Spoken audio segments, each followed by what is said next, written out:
It's time to get you caught up with all things sports. Yes! Yes! Yes! Yes! On the throw-in. One thing is certain. None of this is possible without you, the listeners. From baseball, football, wrestling, and more, covering local Cincinnati sports, stories, news, and highlights. Why is he always calling me? With your host, Justin Trento. When this all said and done, we're going to look back and remember this is what started it all. Available on the TNC Sports Talk YouTube channel. Let's play the ball! Let's play the ball!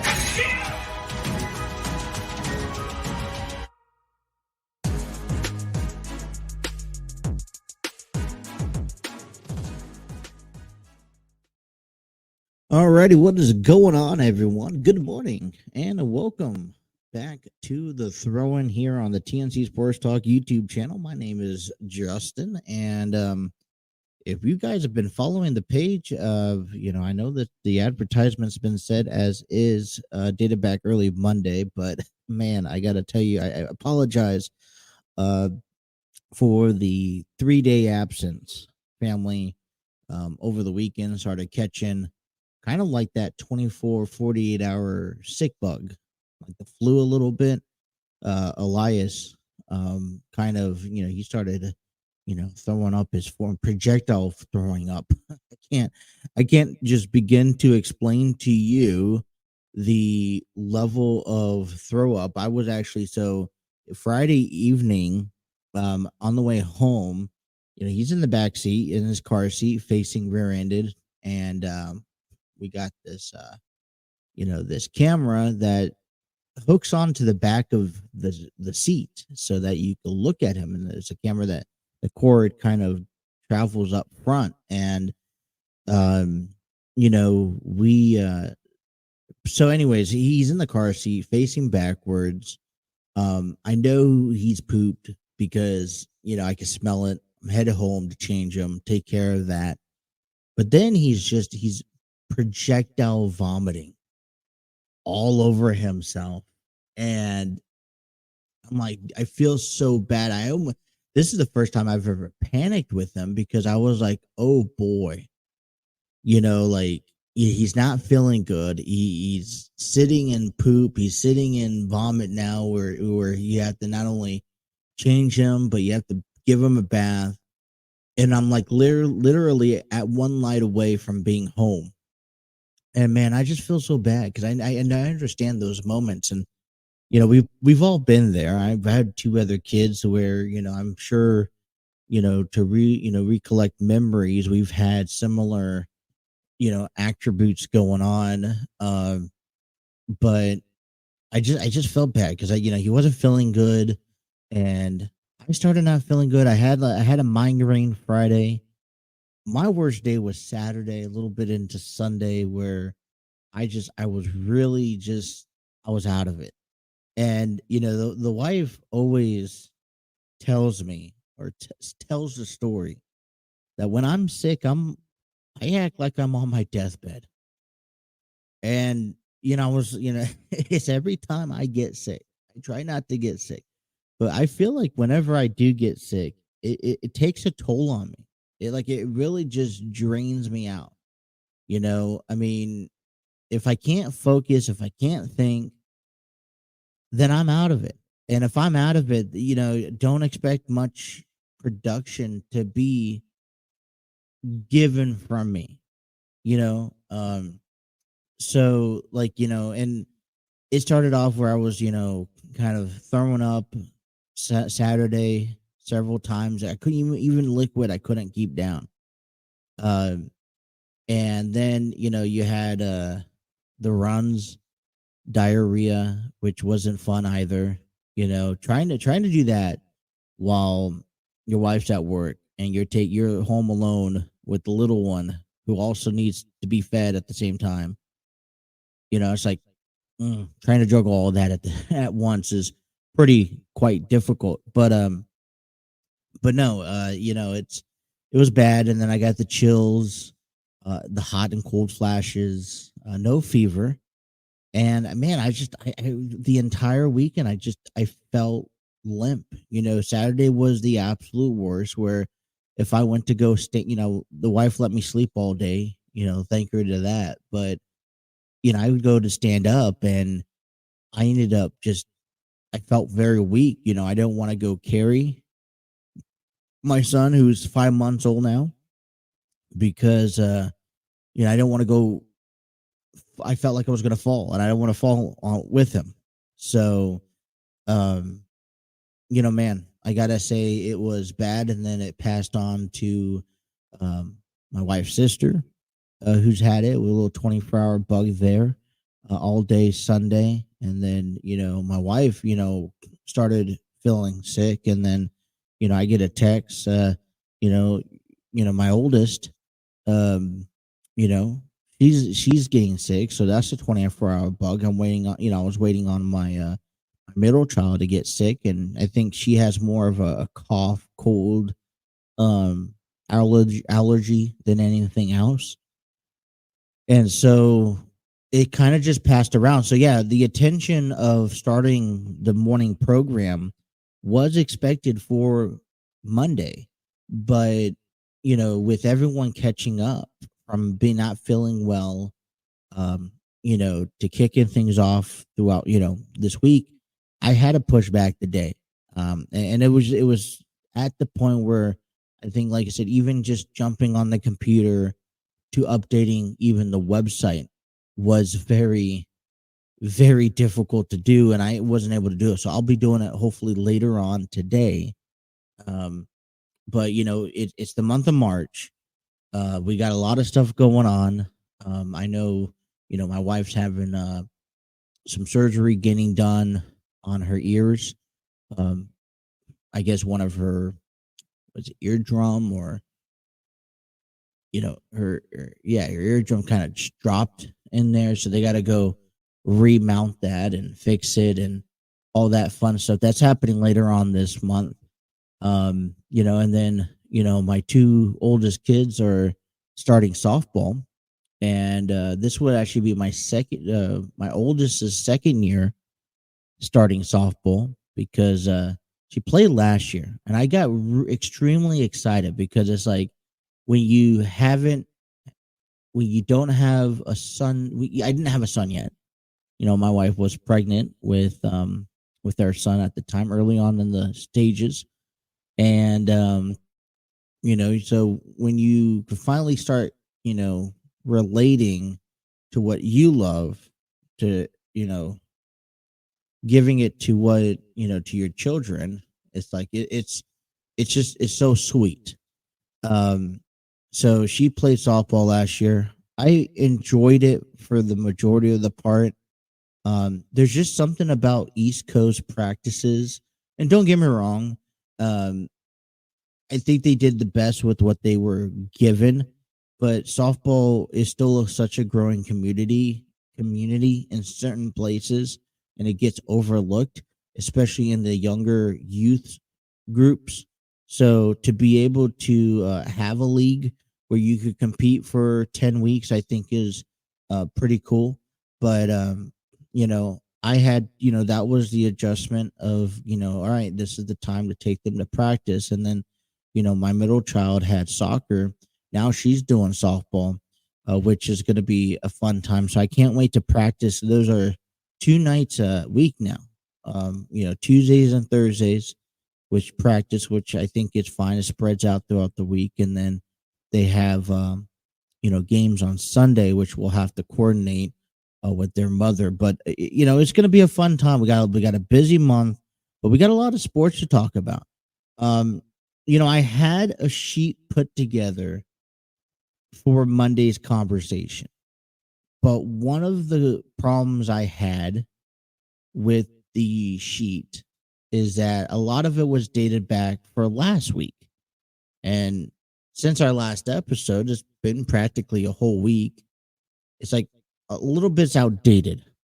And so I'm kind of just, like, I was thinking last night to myself, how am I going to approach this? Because there are still some conversations that are fresh in our mind, but we're trying to move forward with stories and progress and all that stuff, but we're at the same time we're also getting closer to end dates. For example, WrestleMania 40, we are just 30 days away, right?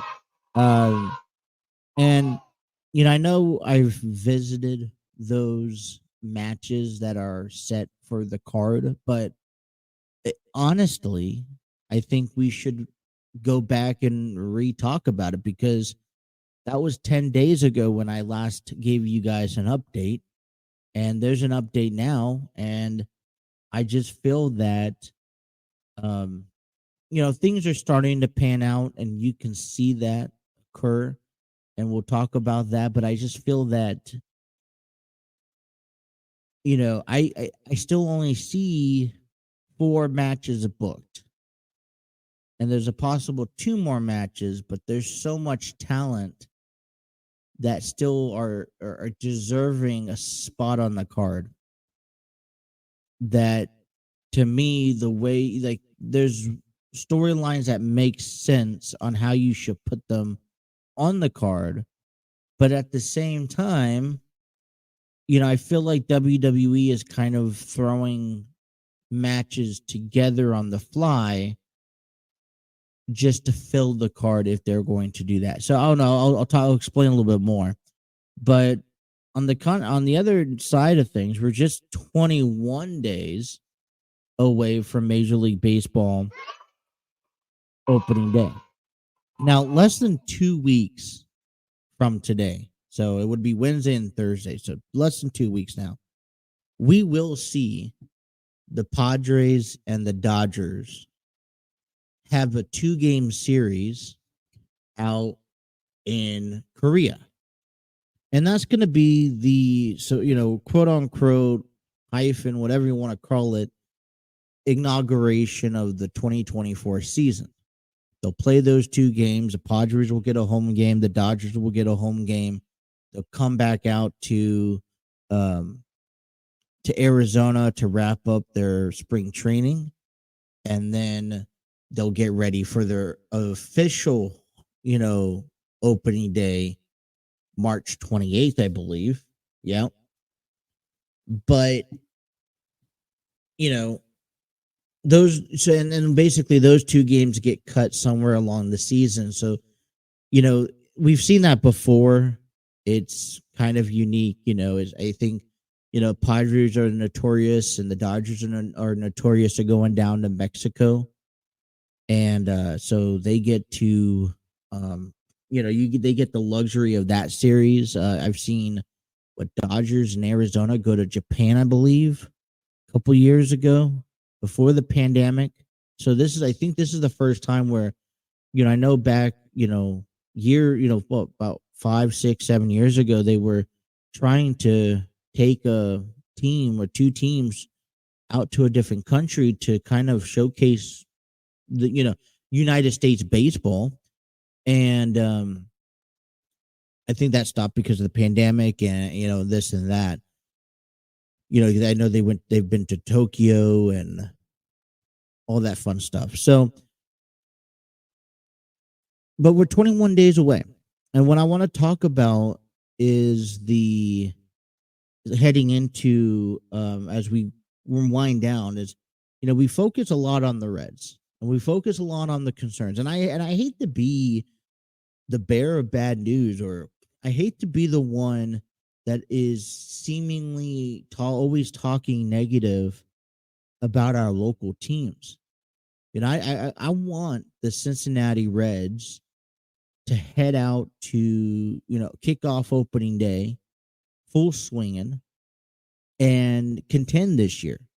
A little, when you get a little taste of that pie and you see how sweet everything is, right? When when you win back the fan base, and you could get people to go to the stadiums, and you have crowds to actually play in front of. I've seen teams. Oakland is one of them. I think it's probably the most devastating, scenery to see is Oakland A's baseball. Not because the A's aren't good or not. it's because the fan base. It's not even the fan base. It's because the stadium is, it's not necessarily built to compact a full-on attention audience. You still have the San Francisco Giants across the bay, and you got 162 games a year up in the Bay Area. You're going to choose Oakland or San Francisco. I choose San Francisco 9 out of 10 times. And for some reason, they never seem to be sold out. And maybe that's another conversation for another day about stadiums wanting to get 50, 60,000, 70,000 seats in their venue. But then when it comes down to local sports games, when it doesn't look compact and filled, it makes a difference on television viewings. It makes a difference on the energy that these ball players are actually performing at. I know, we talked about this years ago during the pandemic. We know how difficult it may be for someone, just for example, wrestlers wrestling in front of nobody, when majority of their matches are based off of the crowd's reaction and involvement. Believe it or not, that's just the bottom line to it. To separate a decent match to an excellent match is based off of the crowd's reaction. And if you don't have a crowd to feed off of, you could implement crowd noises all you want, but that's not the same from what's actually live. So when you see that, then it's kind of depressing, demoting. Same thing when baseball, it hit different. Even when they try to put cardboard fans in the seats, it just wasn't the same. So to be able to have fans and enough fans, this is the separation from having it at a smaller venue to having it at a massive stadium, is the fans. How's the sound quality? Is the if the fans start cheering or start chanting, how well is that going to echo around the stadium? So all that plays into a factor. But I want to start taking a look beyond the Cincinnati Reds. I want to start taking a look into our division, and I also want to start taking a look into other divisions, other leagues, because Cincinnati Reds, the NL Central, is not the only focus point here. When we start beginning a new season, it's a clean slate. Teams have done their due diligence to improve, and they get that much closer. So realistically, what type of shots do we have, or chances do we have against our division, against our league, against another league? Because we're playing all 29 baseball teams. So we got a lot going on. It is a Thursday morning, March 7th, 2024. If you guys are watching us on our YouTube page, Facebook page, Twitter page, X, Twix, whatever you want to call it, welcome on in. Leave your comments in the chats. I want to hear what you guys have to think or say. And we may display them on the screen and talk about your conversations here. Be sure to like, share, and subscribe. Head over to our webpage at www.tncsportstalkshow.com. That is www.tncsportstalkshow.com, where you get all your TNC Sports Talk needs, whether it's video, audio, blogs, social media accounts, whatever it is, you name it, it'll be on there. We're going to take our first time out of the morning. Come on back. Get on just for you. So don't go nowhere. Grab your coffee. Stick with us for the next 2 hours as you guys are listening to The Throw-In on the TNC Sports Talk YouTube channel.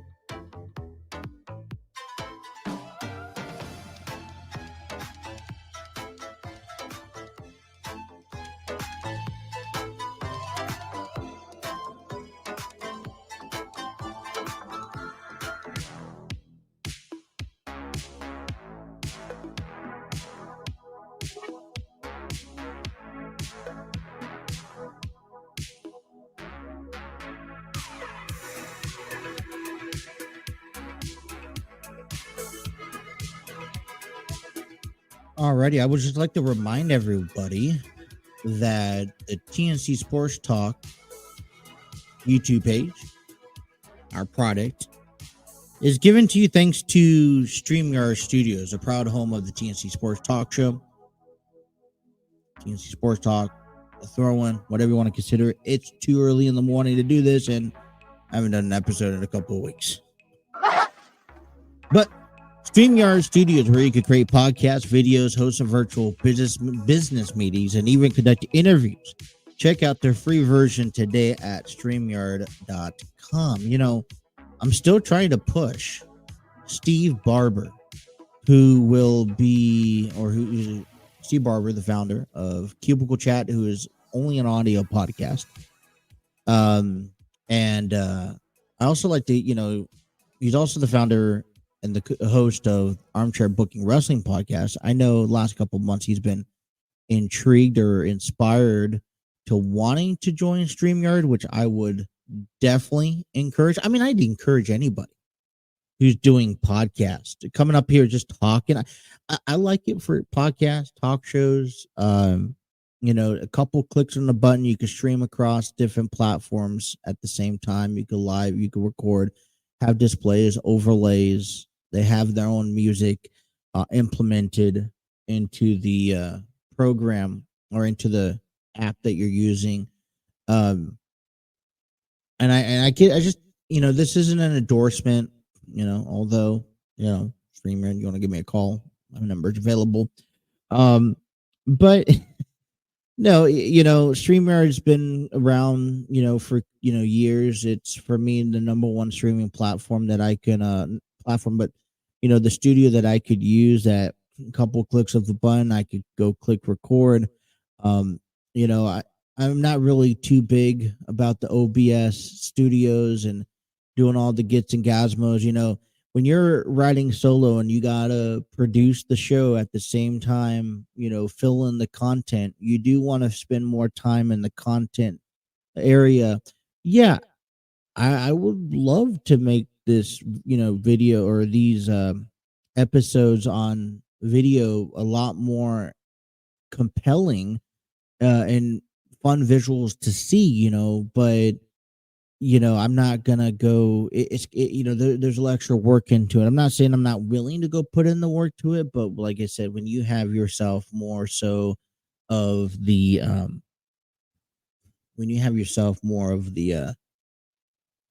you have to produce it and then come up with the content. It does become difficult. Talking about Steve, in contact with them a lot. He's going to, is it Chillicothe, something like that? It's up there in Ohio. They have a couple of times a year, I think, a wrestling event.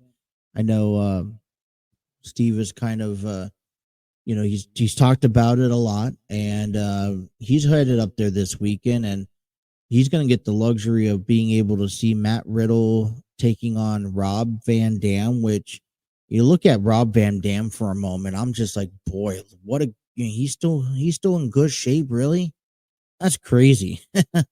But he's doing a lot of work over there, so I want to give him a quick shout out. I know I've been on his podcasts the last couple of weeks between Cubicle Chat talking about spring training baseball to Armchair Booking Wrestling podcast. He's kind of in between work right now, and this has given him the opportunity to kind of expand his podcasting abilities. He just recently kind of selected a subject, a new subject every day on a cycle. And so he's been doing it for the last couple of weeks. He's been doing pretty well. He's had a couple other side projects going on for him. Plus, listen, WrestleMania is coming out. He's big about March Madness basketball. He says he's sending me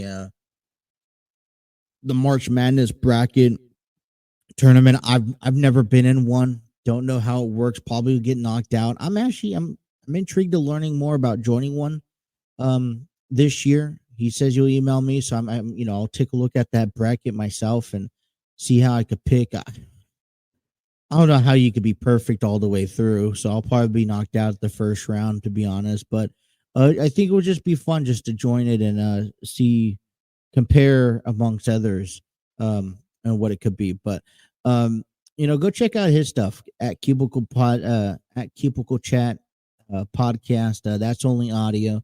Armchair Booking Wrestling Podcast is audio and on YouTube, so you can't miss that out. And he is also on social media as well. So check out Steve Barber and what's going on his channel. Love to collaborate with them from time to time as we work on these programs. The only reason I bring this up or I even talk about this is because, I want to consider I'm a gamer, but I like the video games. I like playing them. I'm a, 20, I'm going to be 29 this year. I'm still a kid at heart.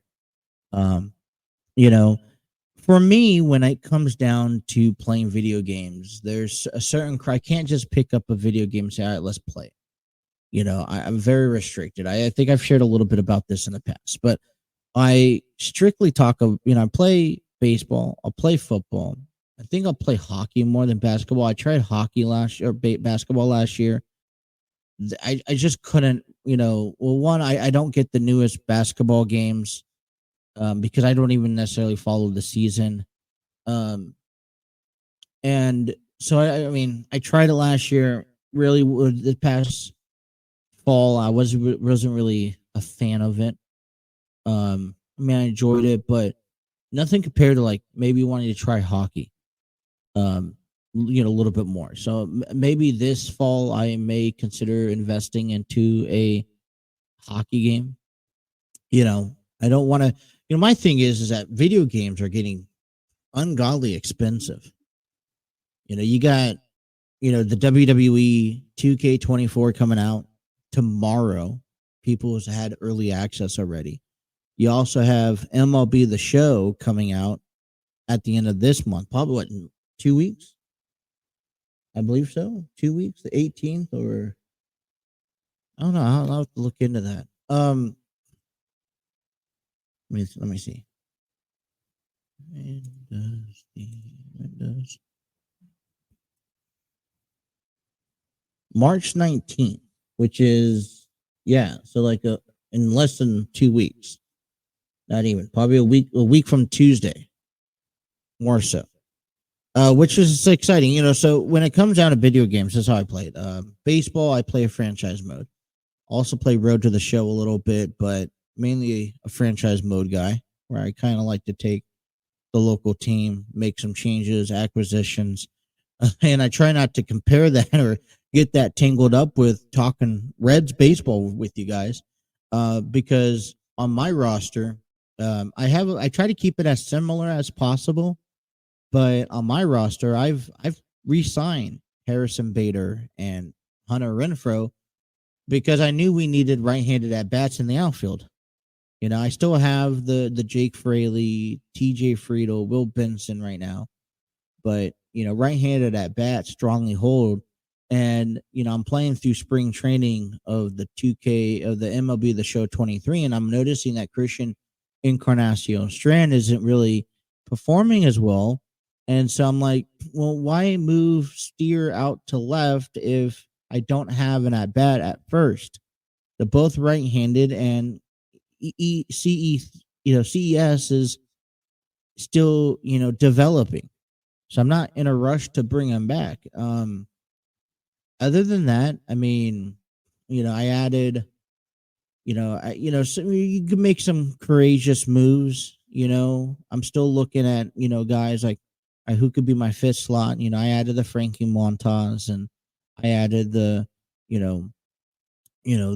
Brent Sutter to the roster, but I've also included a guy like Ryan Weathers, who could provide depth to the bullpen and longevity.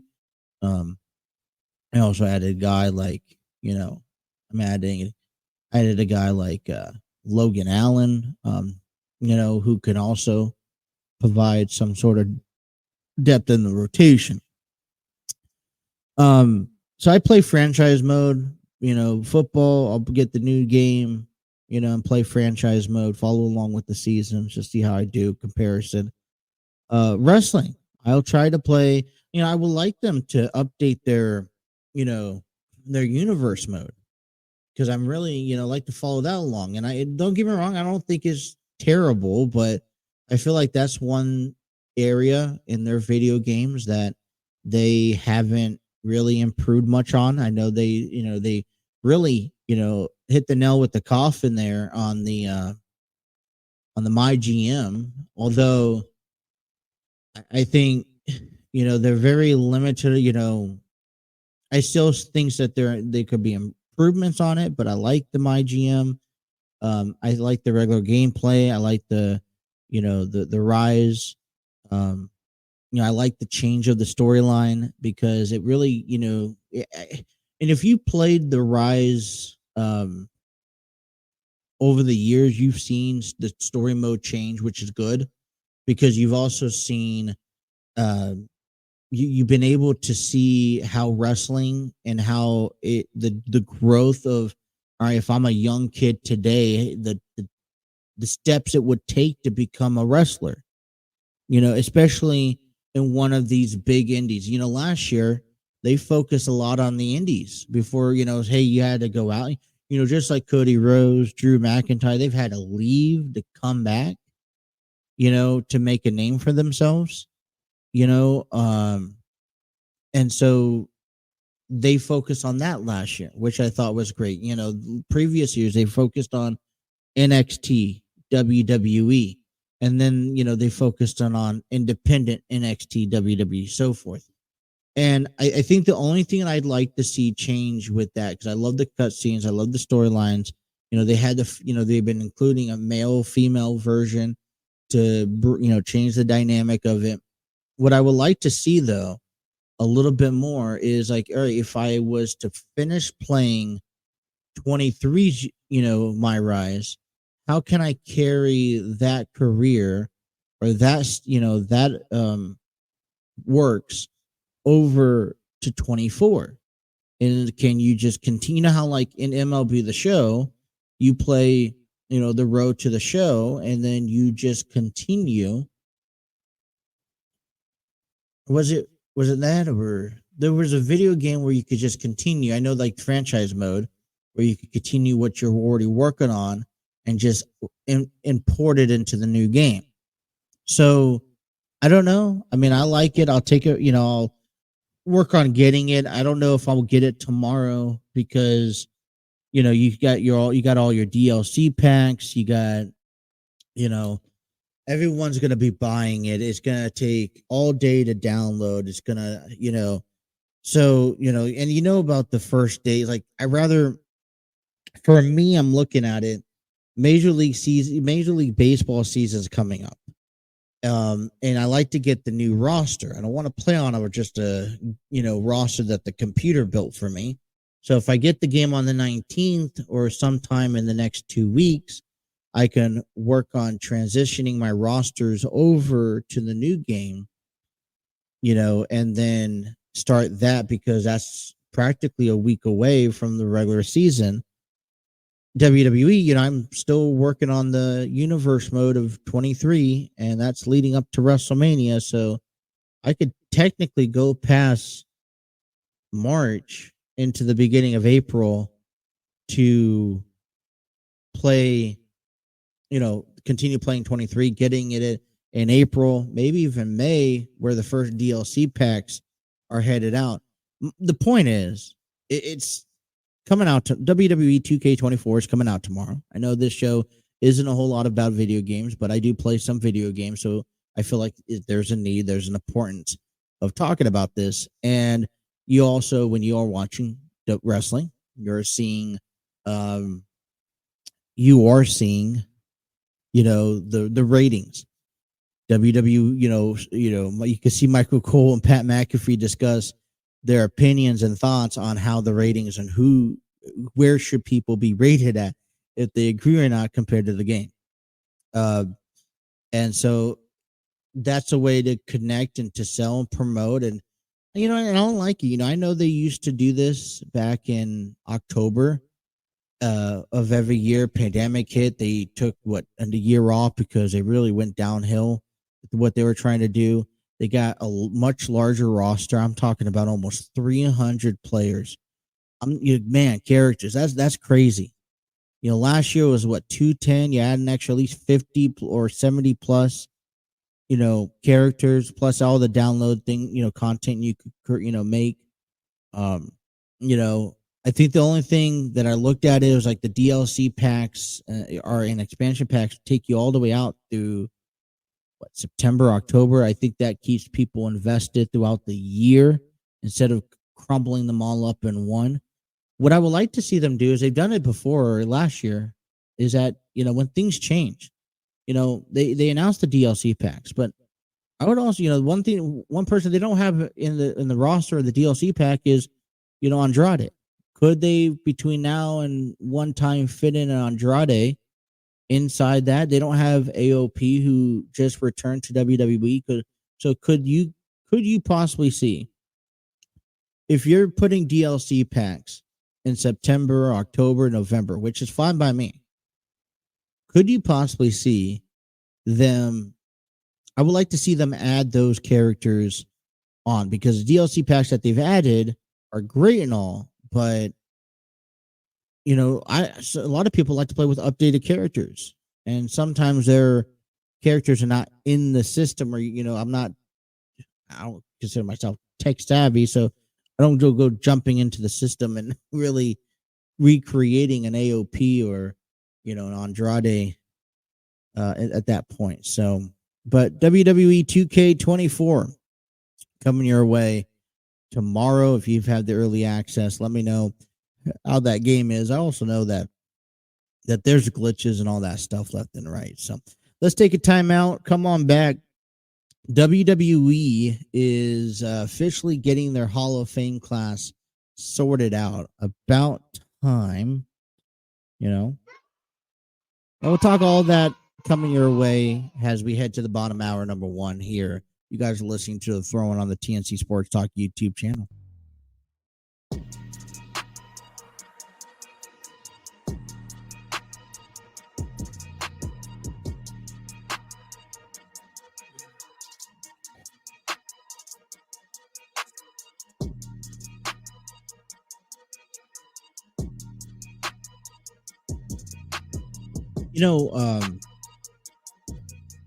When we talk about, I haven't really brought this up, and I tried to not bring it up until it's needed.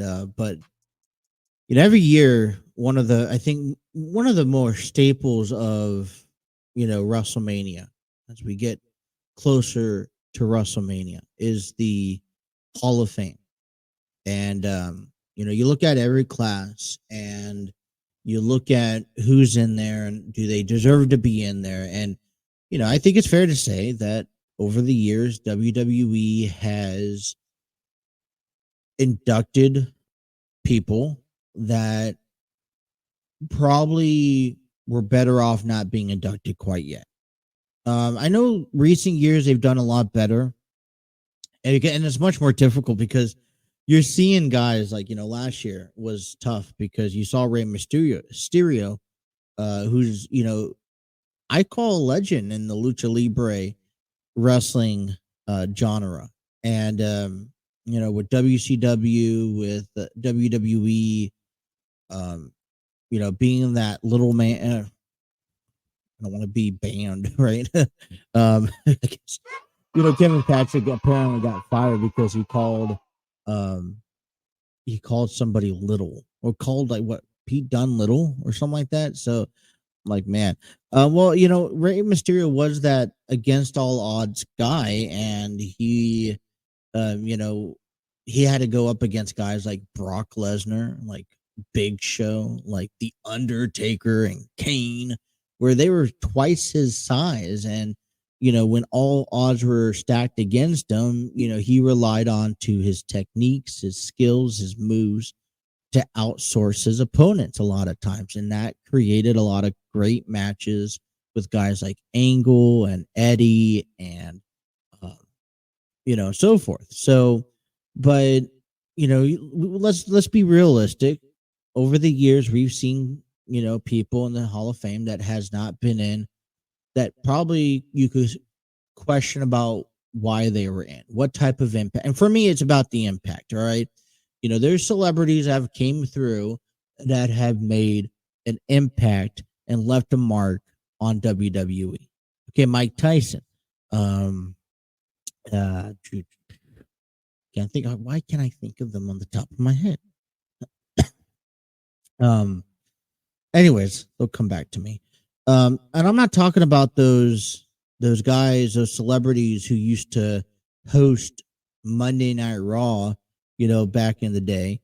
I'm talking about the Pete Roses, the guys who have came in and and actually involved themselves in WWE, took a fix it.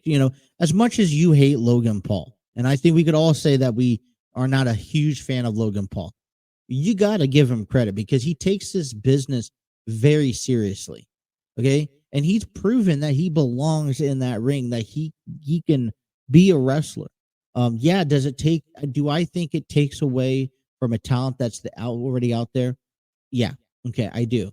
But he's earned his spot and he's worked hard to get there. Everyone can shoot on Ronda Rousey and that she doesn't belong in the ring. She may not be the greatest in-ring competitor, but it is also very hard to compete successfully in different companies. Now, was Ronda maybe given a little bit more for what she was in UFC? Maybe, but you can't tell me she didn't try because she tried. Bad Bunny probably does not belong in that ring, but he worked extremely hard for the opportunity that he was given to him, and he didn't go put over a mediocre match. So there are scenarios where talent, and he's left he's helped WWE out tremendously. So I think that, if it comes time to induct a guy like Bad Bunny, I'm not saying this year, I'm not saying in 5 years, but he is a guy on the list. My other thing is, we are aware that there are talent that probably are deserving. I was talking to Trey, earlier this week about it, and we brought up the guy, guys like Lex Luger, and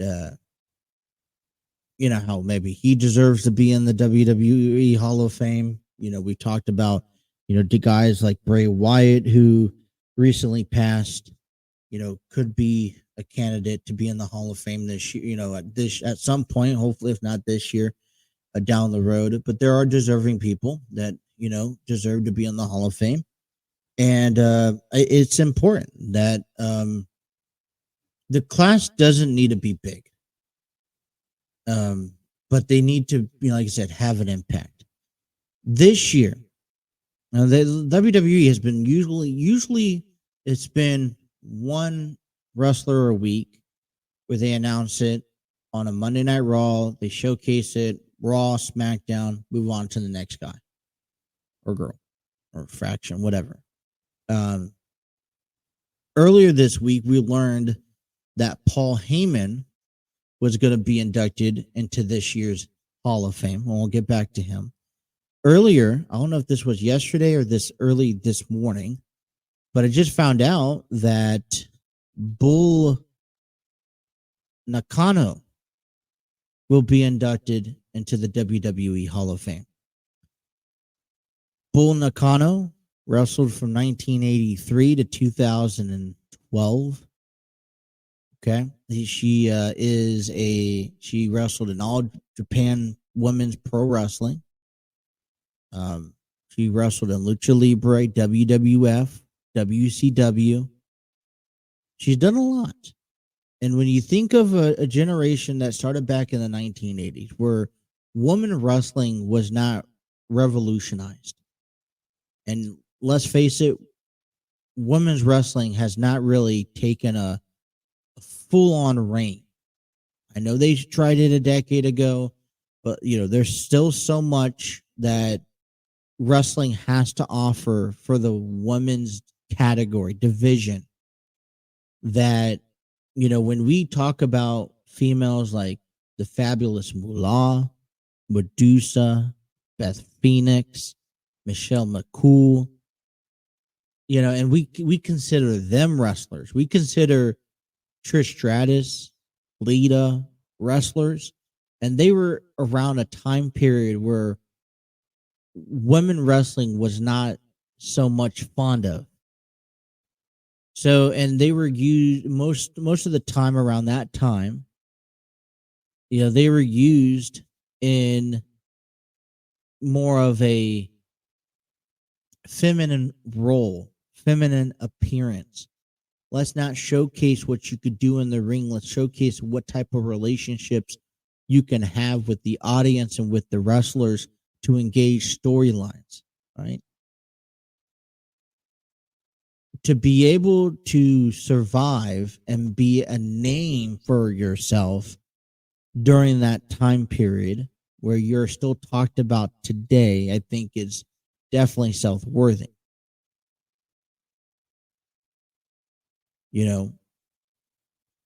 She is a AJW champion. She's a junior champion, Pacific champion, WWWA World Single Champion, 1983 Rookie of the Year Decision Tournament, Japan Grand Prix in 1988, Tag League The Best, 1985 with Dump Matsumoto, All Japan Women's Hall of Fame in 1998. She's Lucha Libre. She was a champion, world's women champion, Lucha Libre. Wrestling Observer Newsletter Hall of Fame, class of 2001. WWF, WWE. She was a WWF Women's Champion, a Slammy Award winning, Most Devastating in 1994. WWE Hall of Fame will be later on this year. Her accomplishments in the ring as well as outside the ring. She's also a professional golfer as well. So congratulations to Bull Nakano. And, if you haven't learned anything about her, well, there you have. And I just suggest taking some time to go learn a little bit more about her. The biggest one to mention is Paul Heyman, who we talked earlier, currently still involved in WWE. For how long? I don't know. He is the advocate, or he's the wise man to the bloodline. I wanted to share this, but I'm not going to. But if you could actually get it for $30. This is where tax returns kind of help me, because I kind of want to get this right now. They're selling Hall of Fame T-shirts for Paul Heyman for $32.99 while supplies last and while the discount lasts here. Paul Heyman and his accomplishments. Okay, I was looking at this. Okay, it says CEO of the Dangerous Alliance, owner of Extreme Championship Wrestling, Raw color commentator, SmackDown GM, the Advocate, Special Counsel, the Wiseman to the Bloodline. That's on the back of a shirt for Paul Heyman. On the front, it has a Paul Heyman picture. And you know what? I mean, a lot of people kind of disliked Paul Heyman at the beginning because he was sneaky, malicious. I mean, he had a really... Talk about it. I mean, have you heard of Paul Heyman's story? Because if you have, you probably understand and would agree with me that this is a guy who had to really sneak in to this industry, had to sneak in and just bullshit his way through the company in order to get what he wanted, and it brought him a lot of success. He was definitely ahead of his time in knowledge. I think he had a great idea with the ECW before it was even a thought. And then he, something that you think maybe they would butt heads over time, but they didn't. So, to be able to work out in WWE and then to be advocates, to guys like Punk and, Brock Lesnar, right? Ryback at some point, even Curtis Axel. And these are guys that and just let's not forget about his knowledge and creativity, his storyline. Like, how much involved is he now in creating stories and, telling stories, and his wisdom is just, I think he goes down for me as one of the greatest, managers of all time, not just on a manager role, but he's probably one of the greatest, non-multi-millionaire businessman that worthy of the rest of the class handles, is being laid out over the next few weeks. But we could finally start talking about Hall of Fames and recognizing some of these guys. And get those t-shirts over at the WWEshop.com. Not an endorsement, by the way. So hour number 1 has concluded. We'll come on back. In hour number 2, we'll transition into baseball. I still have a little bit more wrestling conversations coming your way, but some more baseball conversations as we get closer to opening day and much more. You guys are listening to The Throne on the TNC Sports Talk YouTube channel.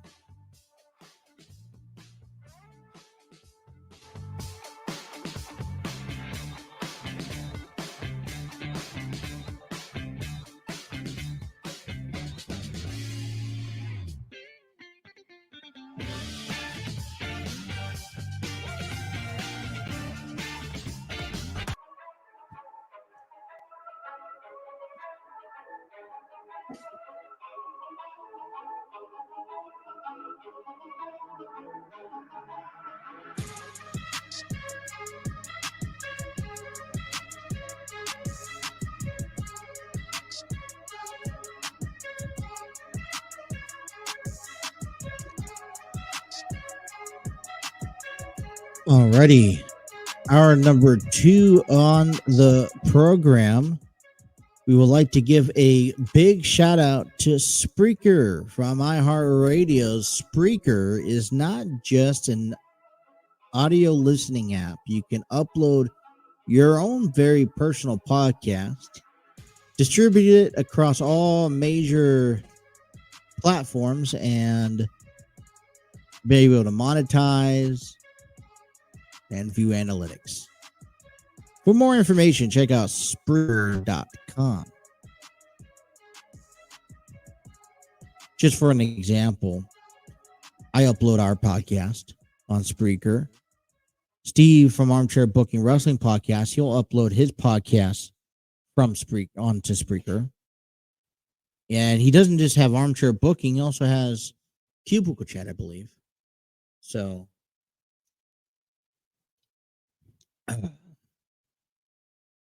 7 o'clock in the morning, breaking up bright and early for you guys. Weather is starting to look more like springtime on this fine Thursday, March 7th, 2024. So, all right. So I was thinking about this hour number 2, how we're going to get down, because we got baseball, we got wrestling, a little bit of football conversation left in our program for you guys today. And I wanted to jump into this topic. I think it's number 1 topic conversation. Let me fix this.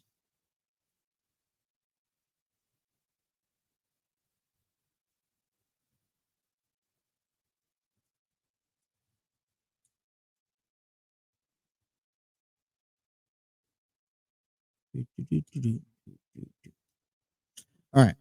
So before I get into this conversation, I just want to personally take this moment to acknowledge, taking our time on the program to acknowledge the icon Sting, who just recently retired from in-ring action this past Sunday at AEW Revolution. You know, I know this is late to the story, and that's because I've been trying to fill it in whenever we were going to go live next. But it's important to have this conversation and to let you guys know how we feel about Sting. Probably one of our favorite icons. Growing up, it was The Undertaker for me. Still is The Undertaker for me. I've always got attracted to the concept of a good gimmick that then, that you made people believe. The Undertaker was a character who you didn't know his origins. You didn't really know who he was outside of the ring. He kept his life very, very, secretive, sacred, personal. Even when you did see him out in public, he was in character. And to see this guy now who is not that, demon like that you used to see on television. You hear stories about it sends chills down your spine, all the way up until he retired. You hear those gongs and you get chills. When you think of Kane, when you think of people who could play with elements that you probably wish you could play with, and just, a snap of the finger make magic happen. I think that is insane. It's incredible. That's why I got behind Bray Wyatt so much, because those mind games, it's being able to pull those off and make them believable. For me, that's what I got behind with. Now, Sting, yeah, he had a persona before he became, the only type of Sting I remember was the face paint. I didn't watch WCW. I was too young. I saw him mainly in TNA. Then he had his time with the WWE, which I felt was very short, not to anyone's fault, but it is what it is. And at least he got an opportunity, and got inducted when he did. And then now he finished off his time in AEW. And you know what? And I'm going to go back and I'm going to wish that I did buy AEW Revolution, but I think I'm satisfied where I'm at. It is a touching moment to talk about one of your, I want to say idols, but one of the guys you do look towards in the wrestling industry when he is ready to hang up the boots once and for all. Sting is not the guy to go mess around like Ric Flair, say, oh yeah, I'm going to retire. I'm not going to retire. He's not doing the hocus pocus. He's retiring. That doesn't mean that you're not going to go see him maybe from time to time on the ring, but he's also a guy who is not very well,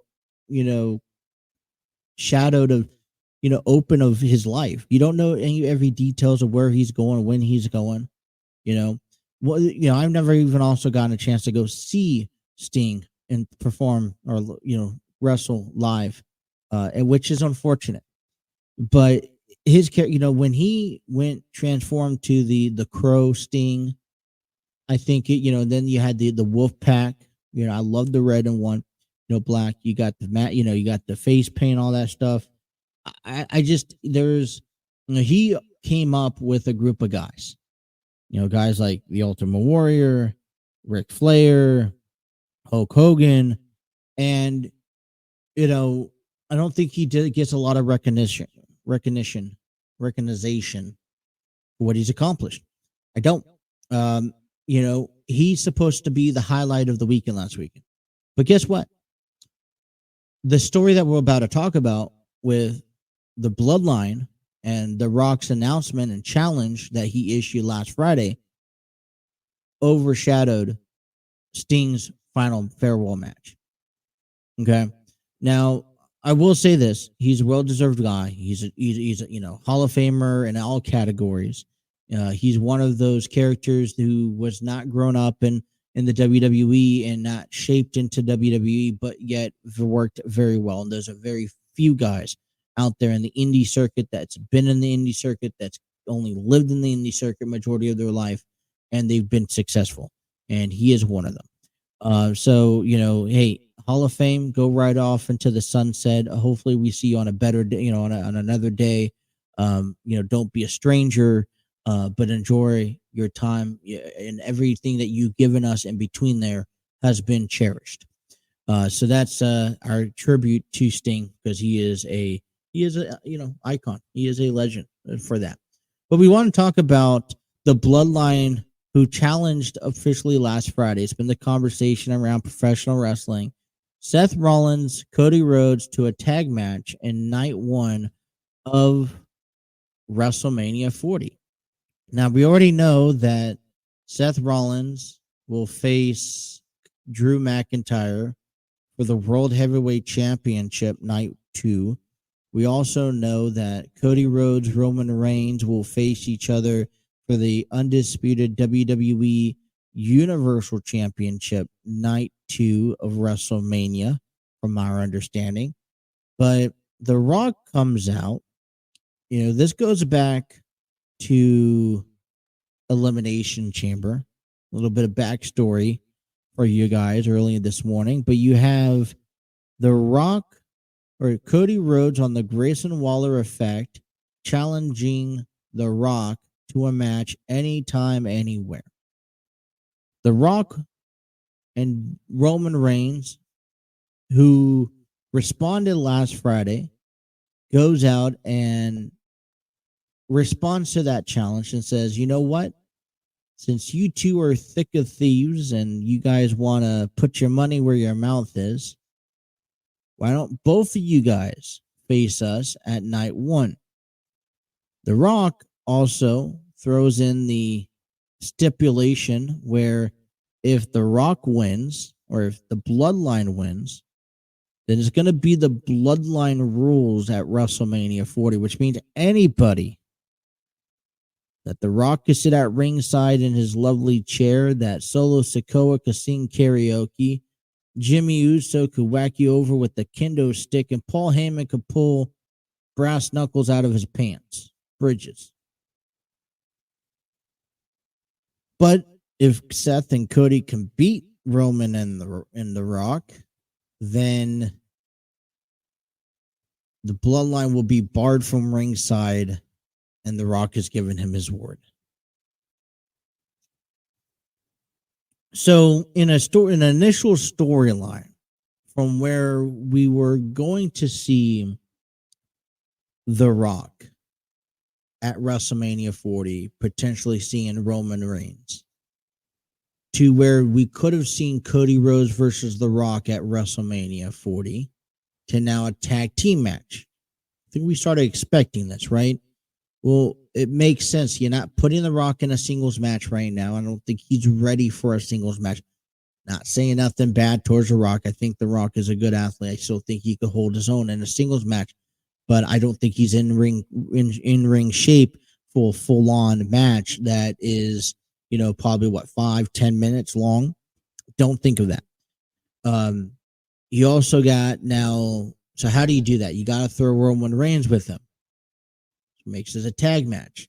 The only person right now on Cody's side is Seth Rollins, which means you still got, but Seth Rollins just got cleared to wrestle and defend his championship. But, just because he's been cleared doesn't mean he's 100%, which means that we have a little bit more to understand here. Seth Rollins could potentially re-aggravate his knee in WrestleMania Night 1. This is what you're risking. So you don't have one, you don't have two, but you have 3 athletes intentions of wrestling 2 nights of WrestleMania. If you have Seth Rollins, who is still, like I said, he's not going to be 100% for this match. Plus, if he's having to wrestle the next night, he's going to have to conserve some of himself. So then you have The Rock, who's basically, so you have 2 guys out of it, in my opinion. And then you have, so it's going to be Roman Reigns, Cody Rhodes, night 1, basically. Let's not forget the Bloodlines interference, because you have Solo and, whatever Jimmy's going to do. Well, you also got, thinking about this, you're also risking Seth Rollins getting hurt. I'm not worried about The Rock. If he gets hurt, whatever. I'm worried about Seth Rollins getting hurt. I'm worried about Cody Rhodes getting hurt for night 2. I'm worried about Roman Reigns getting hurt for night 2. So you're taking some risk, some pretty big risk, of the ultimate goal is the main event of night 2, which is Roman and Cody And if something would happen to them prior to that, I think, WrestleMania thoughts fail. So, what do you think of this match? I mean, I still like this match. I think that this is still very well of a good match. I think it was anticipated, but we, are anticipating a lot of things here. We're going to cut to a break here in a minute, but I do want to talk when we come back a lot about one more thing about the acknowledgement that happened, which I think highlighted the entirety of the segment. But you do take risk factors putting them in a tag team match. Not like I don't want to see it. I want to see it. But when you don't see it, but if we have to be very careful. Now, if Seth Rollins injures himself in this tag match, the first thing I think of is that Damian has to cash in. Either that night or at the beginning of night 2. And I still think that that's something that is going to happen regardless. I still have it where, and now there's been conversation, and we could talk about this later, that CM Punk could potentially find himself somewhere involved in night 2 of WrestleMania among the Drew McIntyre and Seth Rollins match.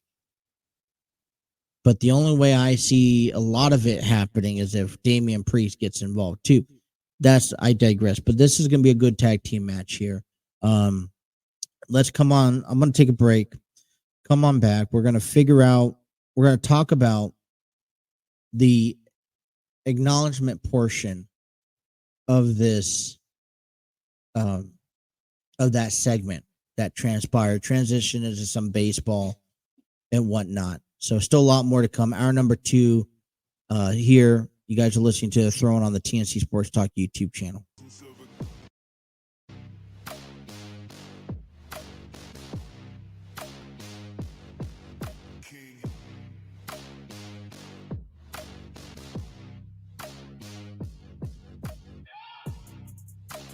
Discover your world-class artists, composers, and bands. Find the perfect soundtrack and give your social media accounts the music they deserve.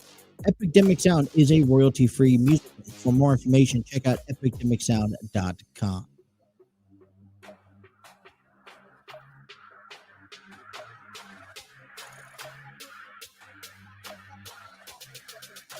are now in the presence of a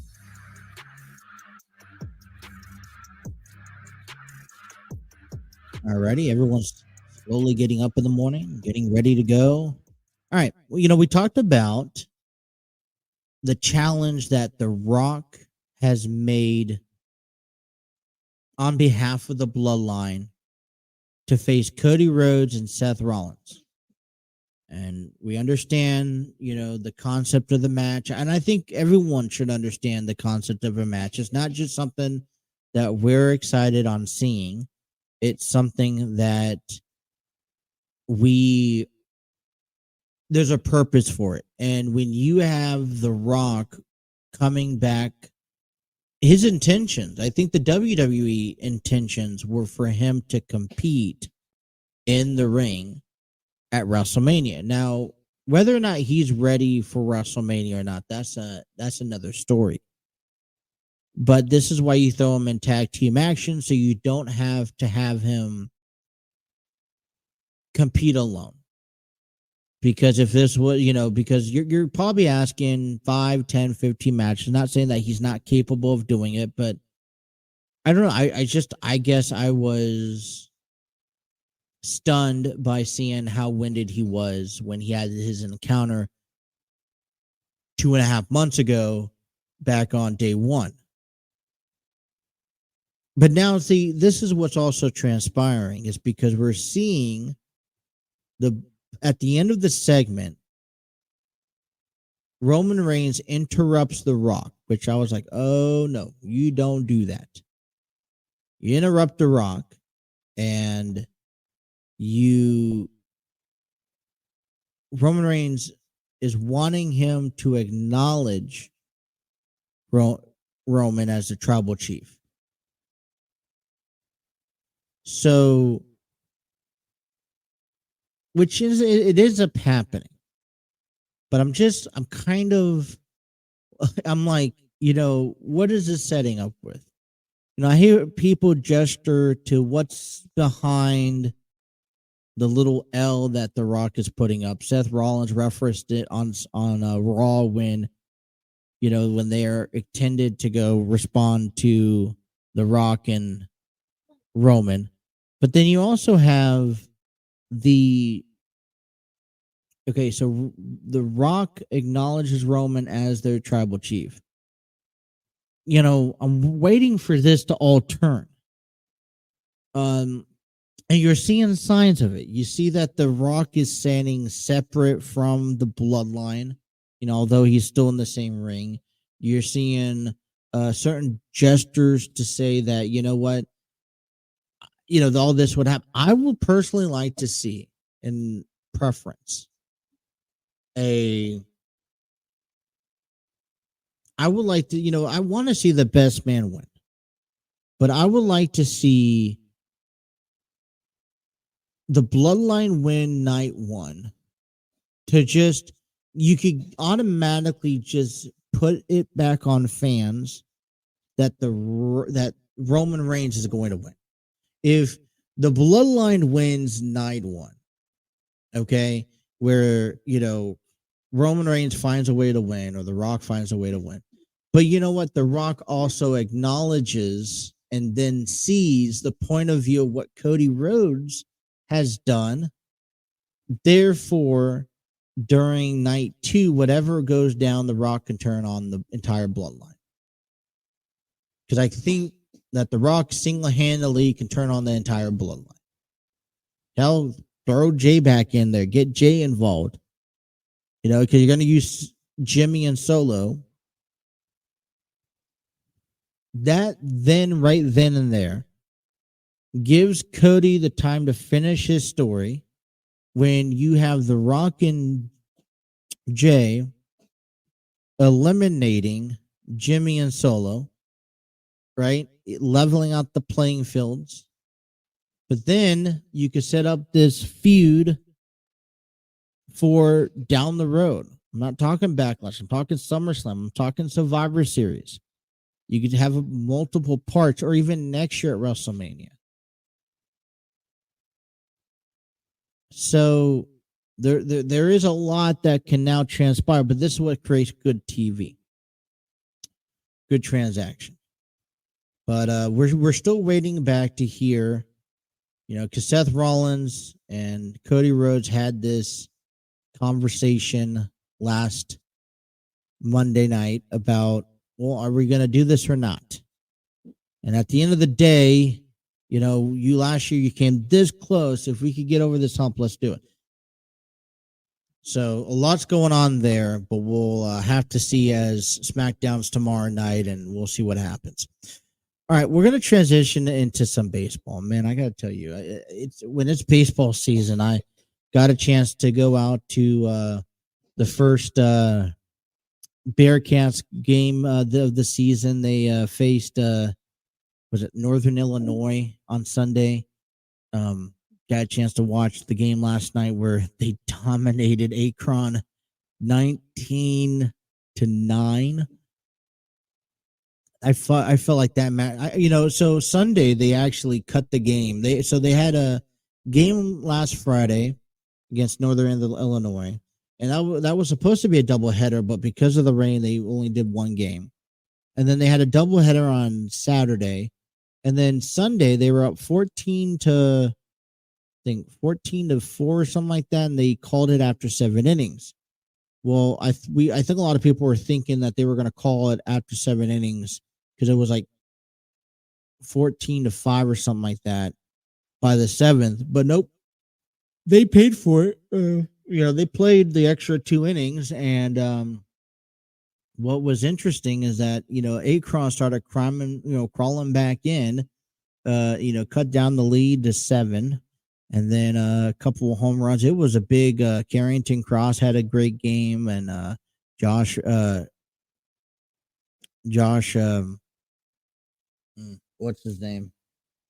I know his name.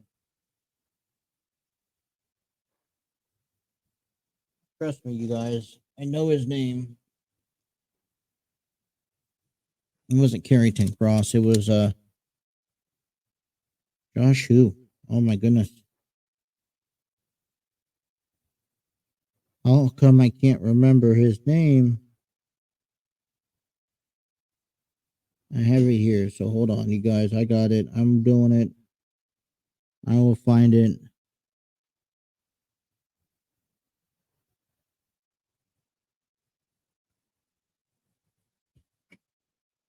It was Josh something. I know it.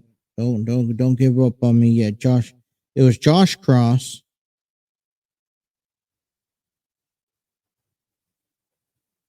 And then what is it? I think it was just Josh Cross. Trying to find the official.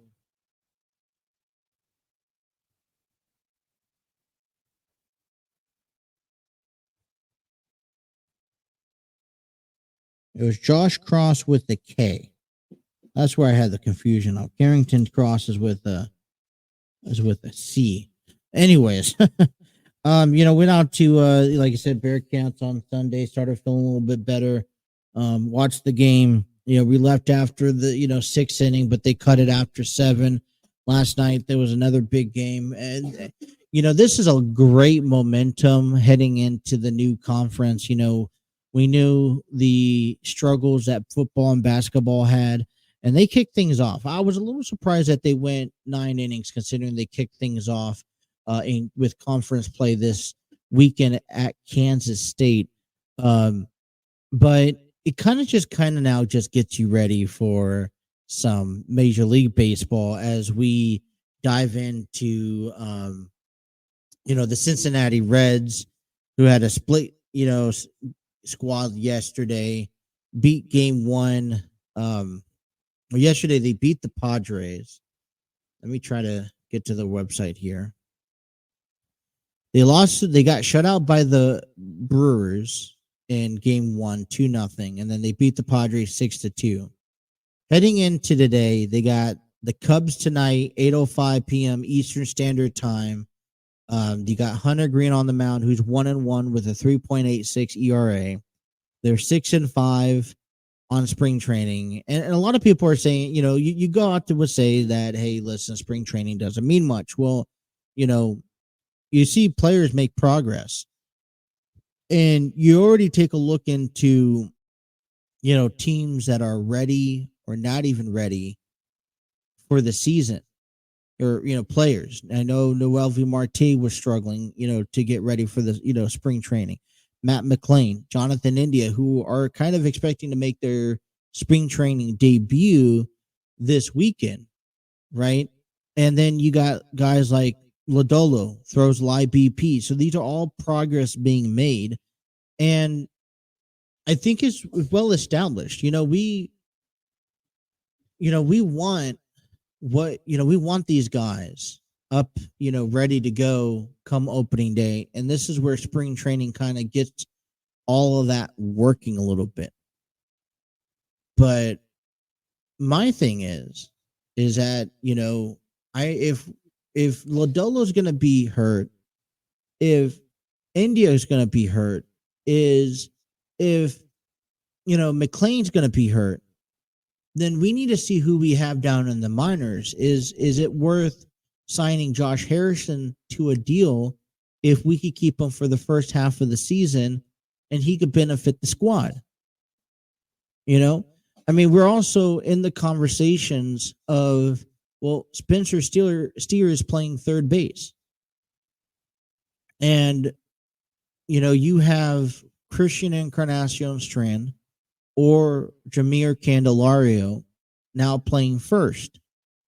But do you think they need to get reps? And we need to have a clear understanding, because come opening day, if Christian Encarnacion Strand is not performing the way that the Reds probably will like him to perform, because the way I'm seeing it, he's probably going to be a 4, 5, 6 guy in that lineup. And he's going to have to contribute. And if he's not contributing, and let's say Noelvi Marte is healthy and he's contributing better, then we may see Noelvi at third, see Candelario at first, or Christian Encarnacion Strand at first and Candelario at third. You know, we also have to think about how does Elia De La Cruz play? You know, if Matt McLean, India's going out, they're up and down to begin the season. Who's taking that second base spot? Are we trusting in Jose Barrero? Or are we throwing our trust into, you know, Josh Harrison? So right now there are questions. And I think right now for the Cincinnati Reds, as we look in midway through the spring training, is what are our plan B options? You know, could we see if injuries on the infield acquired, because this was the number one offseason problem, was that we had a lot of infielders, we had a lot of outfielders, we need to sort through them. If they're becoming a problem, then does Spencer Steer need to go back over to first base? How much will you have to take away from Tyler Stevenson to play first base this year, depending on scenarios? So, you know, I'm still confident.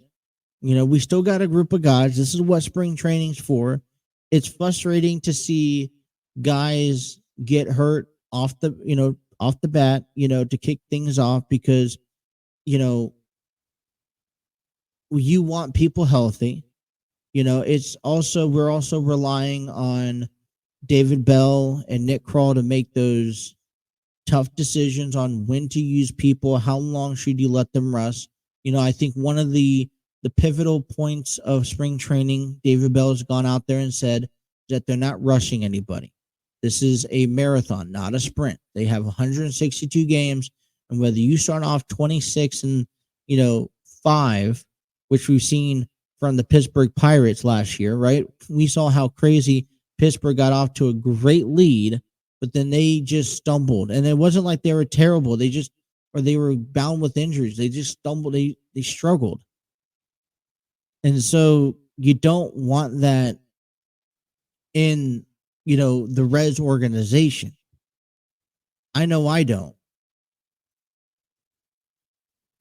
But this is beyond, you know, I think it's time to also start looking beyond the what we see in Cincinnati, because, you know, other things are happening in the division. You know, and where do we fit at in the division, and how do we, you know, contend against other great teams in the league? Because we're not the only team.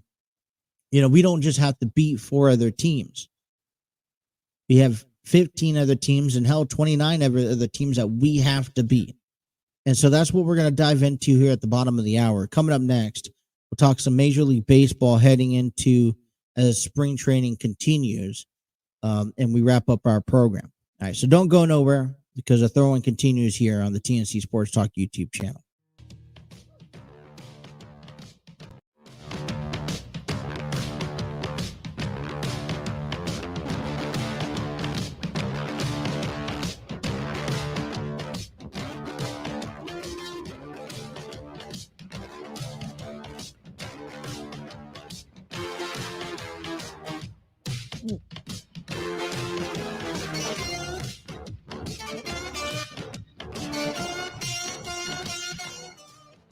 Alrighty, welcome on back here, bottom half of the program, and I want to get back into the conversations of Major League Baseball. You know, we focus a lot on the Cincinnati Reds. I don't think we get a chance to stop and take a look about what else are we having to face, you know, other than on our own internal problems related to injuries and progress being made heading towards the regular season.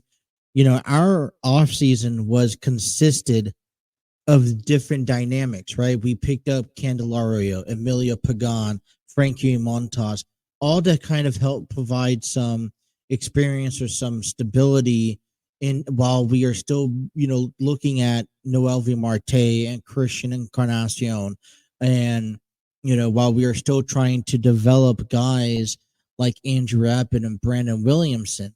And then we also tackle on that bullpen that, you need help. And we've already been over through this time and time and time again on what we need in order to, I would say, to get over that hump, because we can't let our bullpen, eat innings like they did last year. And a winning ball club, we've explained this before. A winning ball club does not do that, right? They got started. They got solid, consistent starting rotations. Same thing with the for the bullpen's help. So besides our spring training issues, which I don't think that there's a whole lot, it's just trying to pin, like, it's like a jigsaw puzzle, right? Trying to fix all that. But we're not only looking at us. What else has the NL Central done that we're competing against? Obviously we're not facing them often.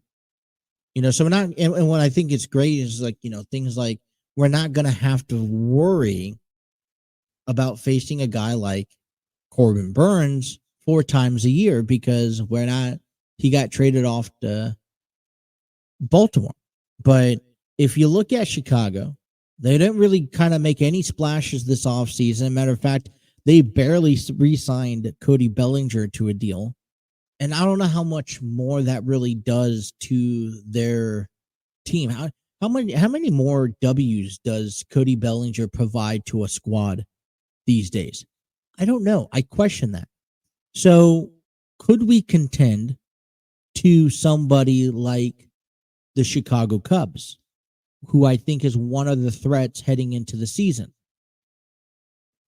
Okay. The other thing is, too, that we also need to pay attention towards is Milwaukee.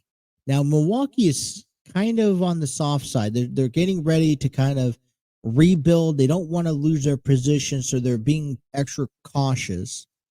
But they want to rebuild their structure from the players they have. You saw Corbin move to Baltimore. You still have, I think, an elite group of guys out there, but you can see some of the changes being made already.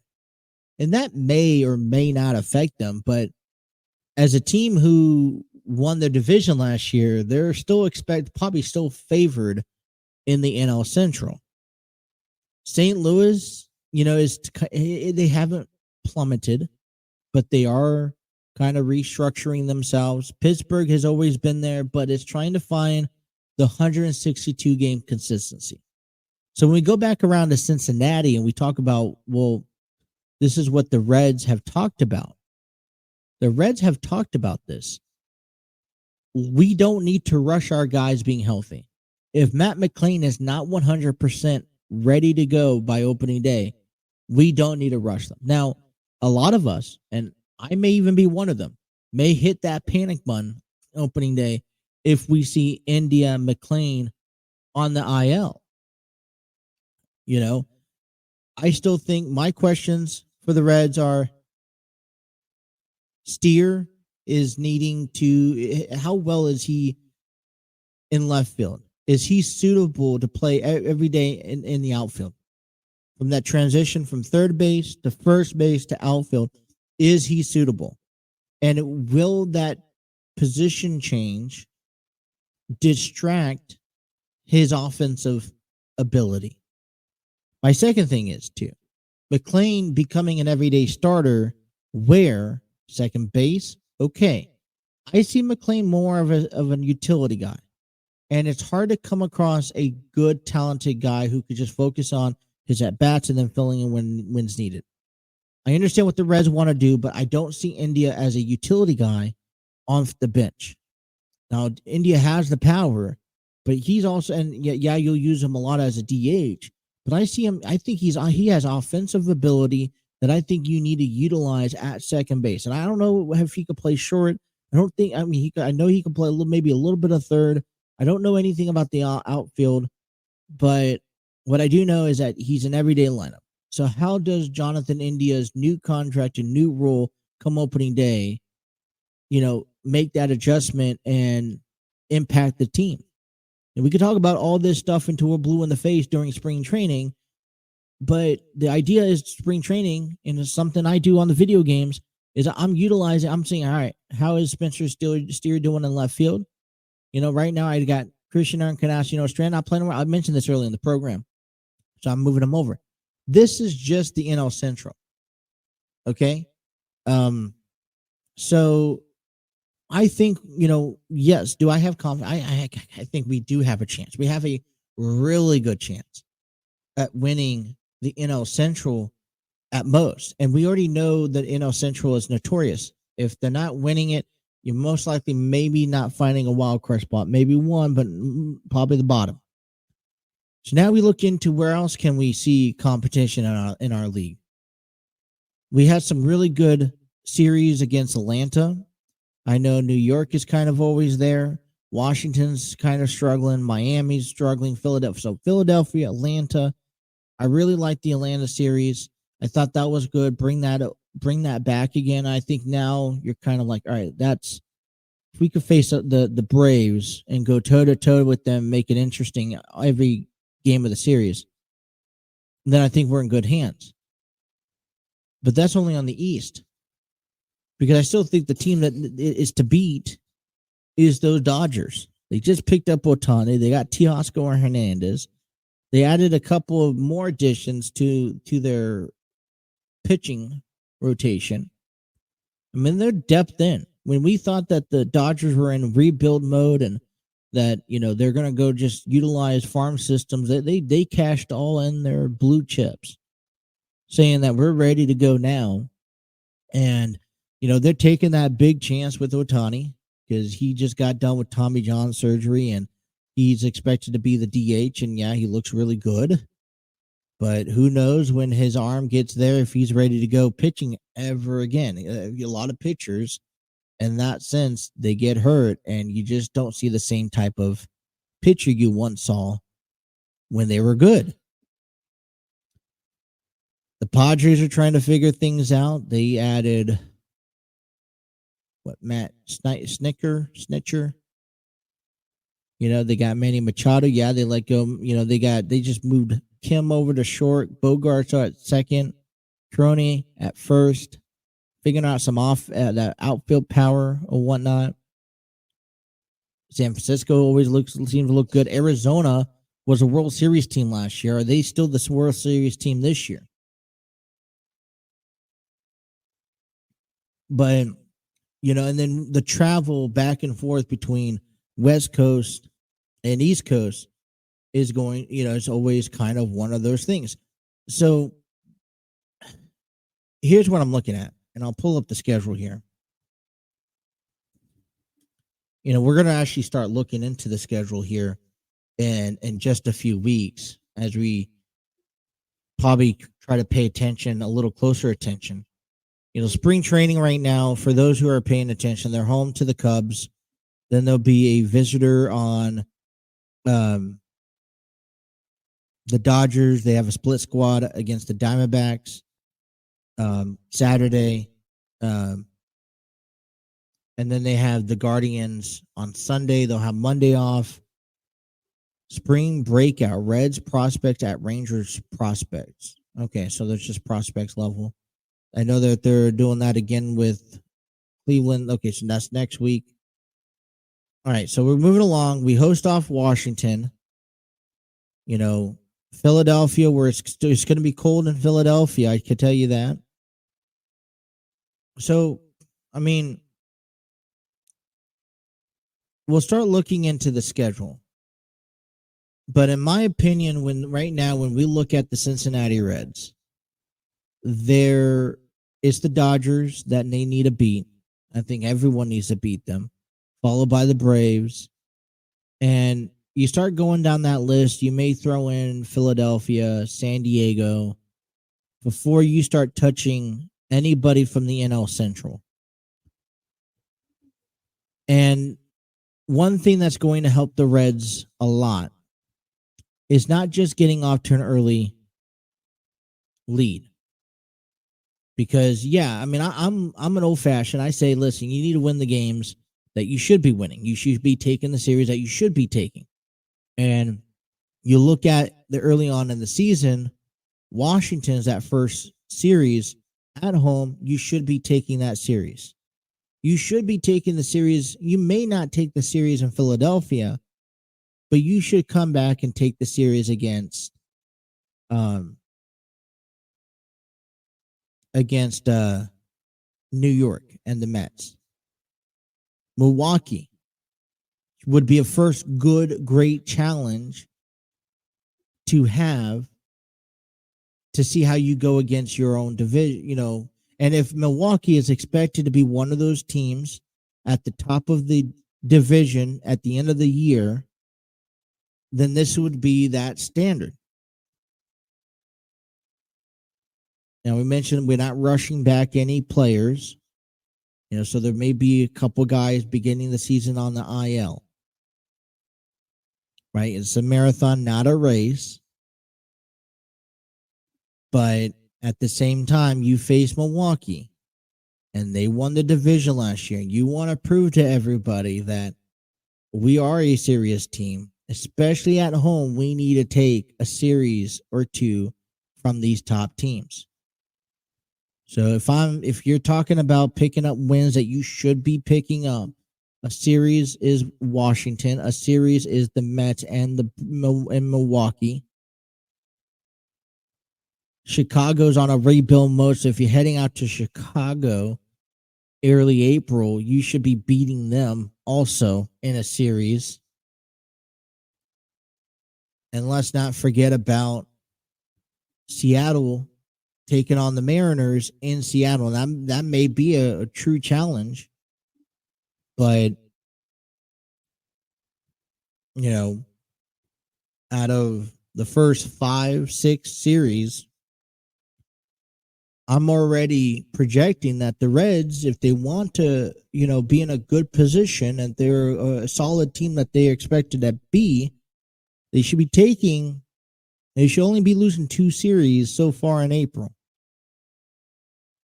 Get the Angels, which you should beat. Philadelphia, you could split. Texas will probably be a good challenge, and then the Padres in San Diego. So, and you're a little bit everywhere from East Coast to West Coast action. So the weather may be a little bit more permittable out there on the West Coast early on. You're out there on the West Coast all of May before you start coming back here to the Mid-Central with St. Louis, Chicago, Milwaukee in June, before you head out to the East Coast in July, August, and September. So you're heading I think you have an advantage of beginning your season out mainly on the West Coast. And if you could do that and you could capitalize or take advantage of that, then I think just maybe Cincinnati has a good chance. But, you're going up against guys like Ohtani and Yamamoto, and, Snell still hasn't even signed with the ball club yet. Braves are still the elite team and all that fun stuff. You can't sit there and just look at out. Let's see what you have compared to everyone else fate going up against. And if you draw it on the board, they should be winning. But that all depends. All right. Our program has come to an end. It feels good to be back, man. A lot more conversations coming your way. Tomorrow we will get you ready for the weekend. Cincinnati Bearcats open up Big 12 conference play this weekend at Kansas State. We'll talk more about that tomorrow. NCAA basketball is wrapping up on the season. March Madness is about to start. Much more to talk all your way. But until then, be sure to hit that like, share, and subscribe button. Check out our website at www.tncsportstalkshow.com. And until then, you guys have a great rest of your day. Stay warm, stay dry. Take care.